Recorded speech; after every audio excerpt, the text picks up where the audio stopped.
it's obviously a busy February fixture list. Two very different performances to start the month off then. It was. It was very disappointing, wasn't it, on Saturday? There was no covering up for that.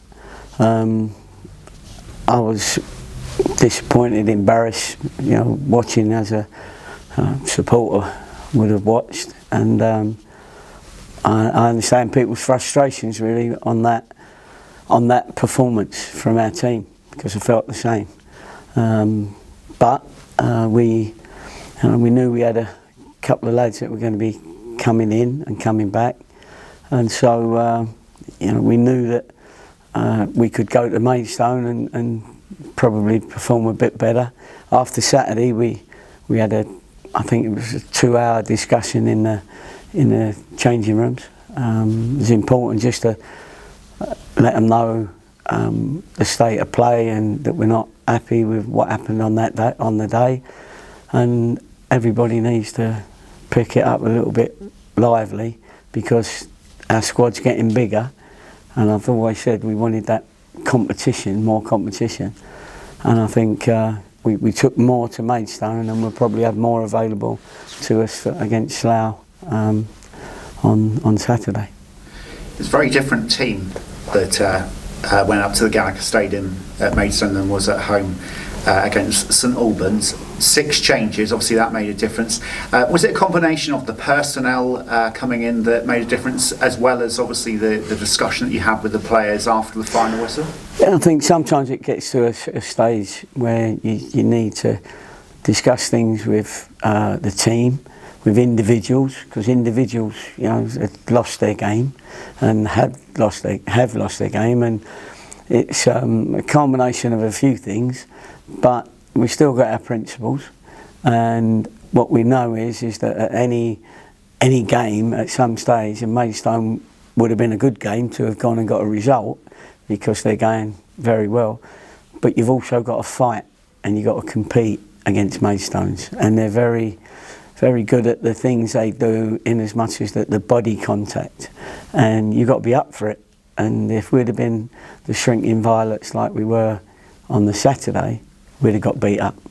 But not only did we compete against Maidstone on Tuesday, we also played some good stuff, and we had a little bit more confidence come into our game, which I knew would come in with the new players that are coming in and the more competition, as I've said.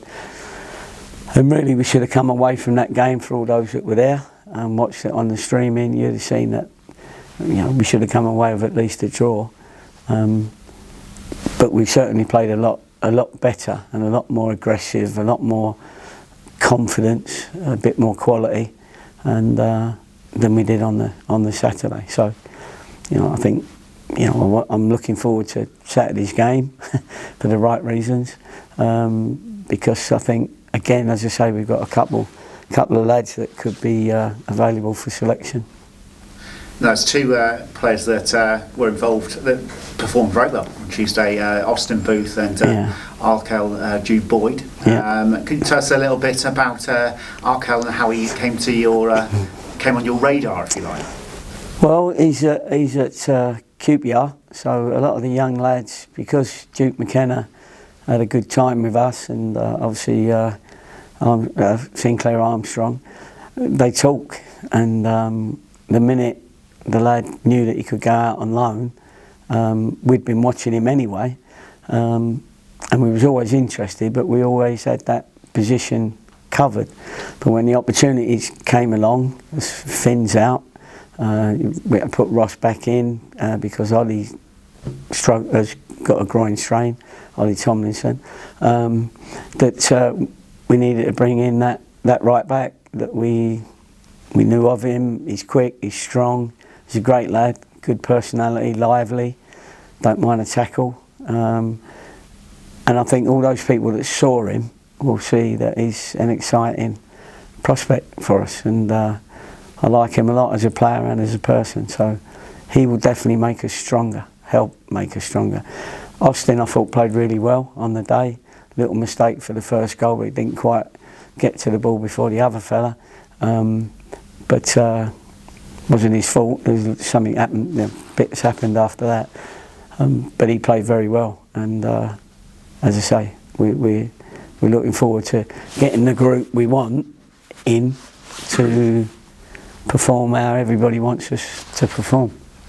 Going back to what you said there, it's not just the quality that you bring in, but it's also the personalities and the character of the players. I mean, you've got Austin Booth that's already said that this is his club and he's so proud to be playing here for Torquay United. And I was so excited as well to join the club. And then Arkell, it was astounding. I thought that actually he's never played a senior game before because he looked like he had all the tools of the trade and nearly capped it off with a goal. He did, and he had a couple of choices to pull the ball back to as well, but Lucas, the goalkeeper at Maidstone, made a good save, to be fair.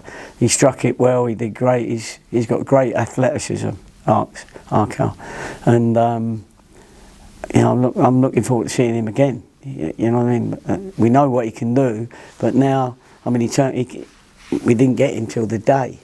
You know, we met him at Reading Services, but we knew we had to, we needed to play him.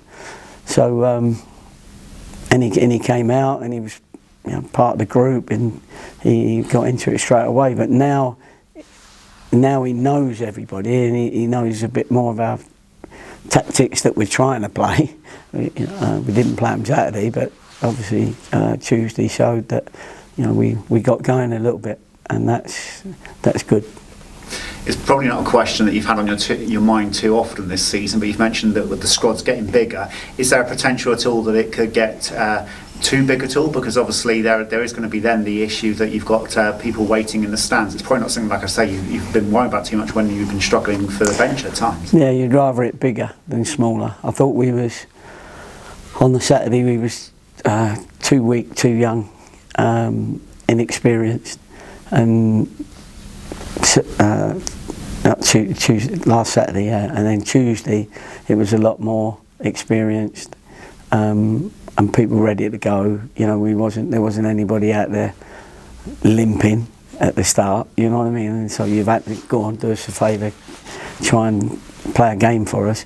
But on the Tuesday against Maidstone, we was a lot more experienced, stronger, ready for the battle. And that's why I'm looking forward to the next game. And Dwayne Foria Chingpong, obviously his return to playing more, he's talked about unfinished business. His first against the Torquay side obviously lasted only a matter of minutes, but he gave you a real physical presence up front, didn't he? He's a big lad, isn't he? And there's not too many people can handle Lucas Cavallan, who obviously we had previously, and he's so he kept him at bay, really. His shenanigans only lasted a couple of minutes right at the end, when he was wasting a bit of time, but he wasn't coming out for crosses, and obviously we scored from a free kick. We had 9 corners to their none, and we looked quite dangerous because we was big Dwayne. He's a big fella to come around, and Lucas wasn't able to do that. But he also done his job in.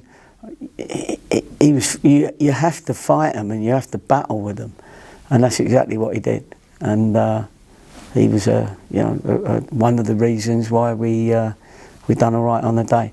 I know we lost, and we're all disappointed that we lost, but it was important to get a performance after Saturday. So. How did it change that much in 2 or 3 days? Well, personnel, and the ones that were left out have got to fight now to get back in. The ones that are in will fight to stay in, and there's still other players to come in when they're, as soon as they're ready. So back home against Slough on Saturday, and that will be then followed up by 3 more away games. So how important is it to actually, especially bearing in mind the St Albans result, to try and put down a little bit of a marker back home game, because generally the home form has been good this season, isn't it?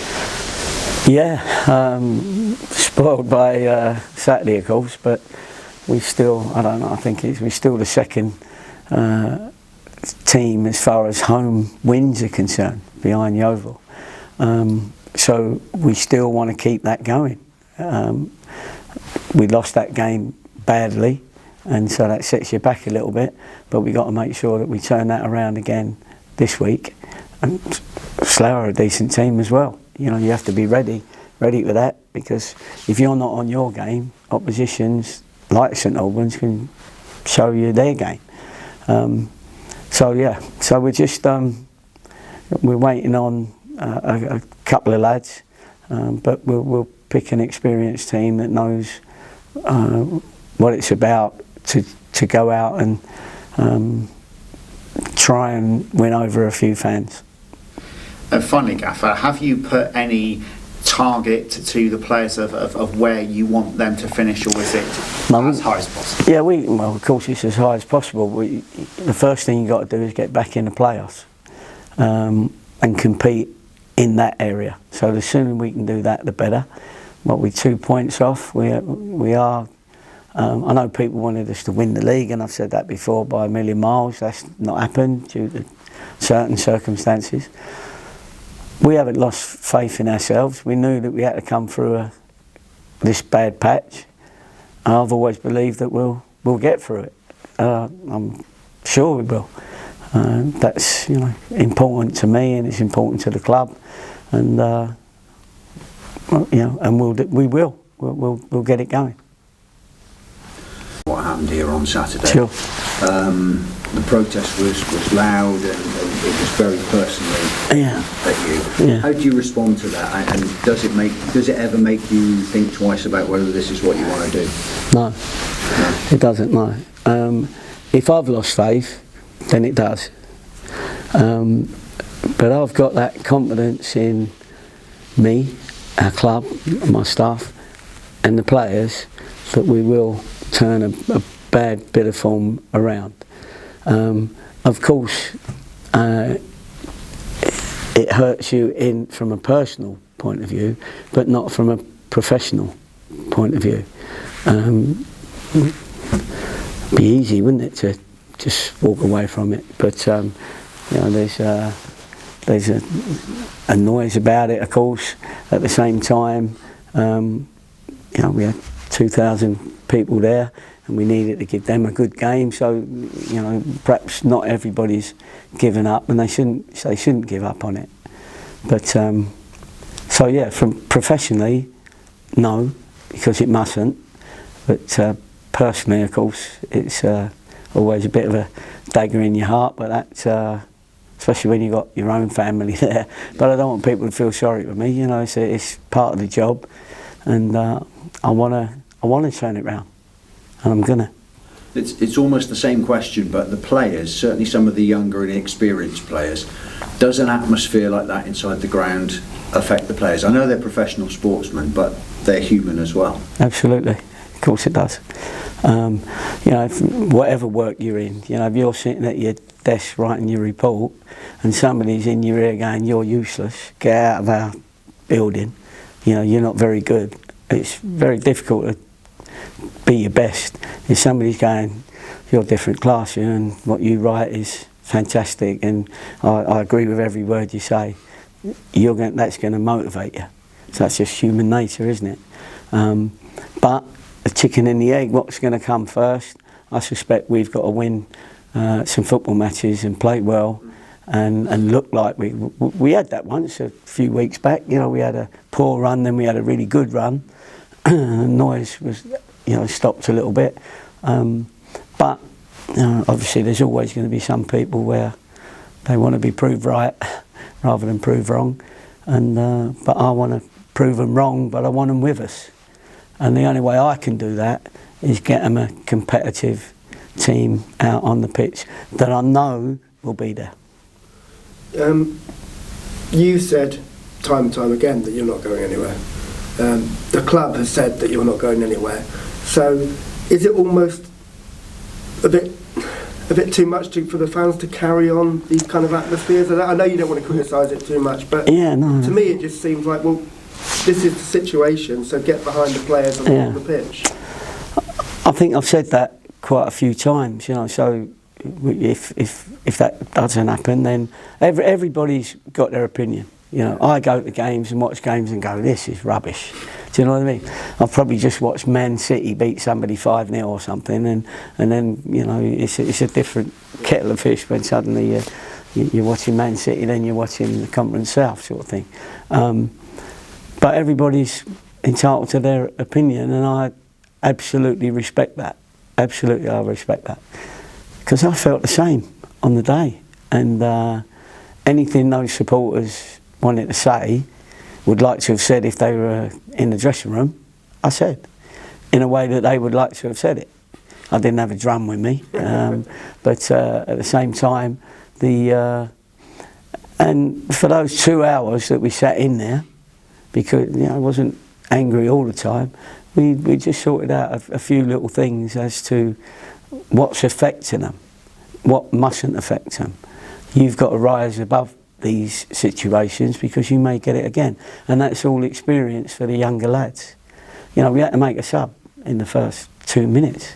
Do you know what I mean? Callum's never had that situation before, and Callum's probably, you know, he's going to be a great player and he's a great prospect, but he's not ready yet to play 88 minutes. He's going to be, but he's 18 years of age. You know what I mean? So it does affect the young players especially. But it affects everyone because it's human nature.